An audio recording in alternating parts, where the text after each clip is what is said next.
What's up guys? Sarah here. Thanks for coming back. If it is your first time here, thank you for coming. And let me know what you think about this video, like, subscribe, all of that fun stuff. This is going to be my first DIY video I am doing. And if you have seen some of my other videos, you probably know that I am really working on my personal environmental impact and trying to reuse and repurpose as much as I can that I'm getting. So that is one thing I'm doing here. I will be having more repurposing DIYs. If this is something you like, give it a thumbs up. Just so I know, comment if you have any other ideas or any DIYs you would like to see me do. I'm really happy with how these three turned out, and I can't wait to do more. And I did want to let you know I am not a perfect DIY person. Like, in one of the things, it needs rice, and I spilled rice like all over my table. I could have edited that out, but I did not, because I really want you to see that I am not perfect. Because I know sometimes if I see DIYs and they're completely perfect, I'm like, oh my gosh, I could never do that.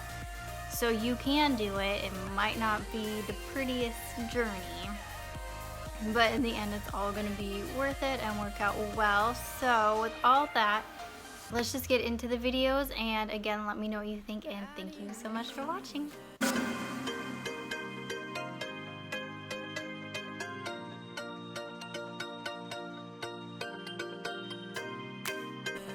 So for this, you're going to need a box, a bunch of toilet paper rolls, some Mod Podge, a brush, and colorful paper. So what you do first, you just take the box, I am using an old tampon box, and you just cut the top off. And then you grab the papers you want to use. I have these three super fun prints, and you measure the different papers on the box, just depending on the size it is, and you want to cut them to match the side of the box, but you do want them to be just a little bit taller. So I have the polka dots on the sides, and then I have the stripes and the hearts on the other two sides. So you want 4, and like I said, you don't want them to be too far, maybe about like an inch above. And then you just take the Mod Podge and put it on all of the papers, and you line them up with the back and just kind of stick it on. You just want to make sure you have a nice solid seal, and you want them to be completely flush with the ground. And if you want to, you can also paint the box. I did not. I might end up doing that later. But yeah, just repeat. So if it isn't perfect, you can always just reposition it and continue to paste them on. And you can also put the Mod Podge directly on the box. I did it for the last side, although I do think I prefer putting it directly on the paper since it's already on there when you're folding it over the box.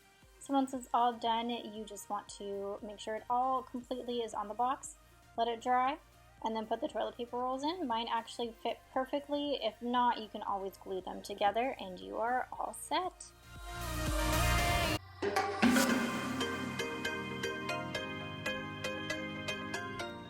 Now these cans are so simple, and it makes such a great little statement. All you need are aluminum can, Mod Podge, brush, and colorful paper. So whatever you want. You do want the paper to just be a little bit higher than your can.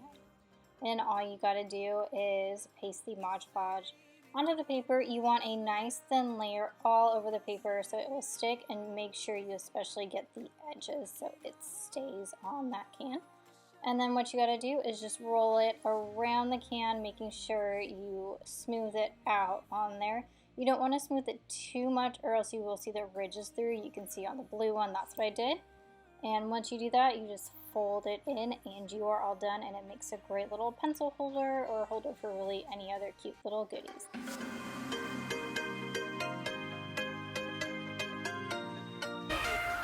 Okay, how cute are these? All you need are some old socks, thread, scissors, and rice.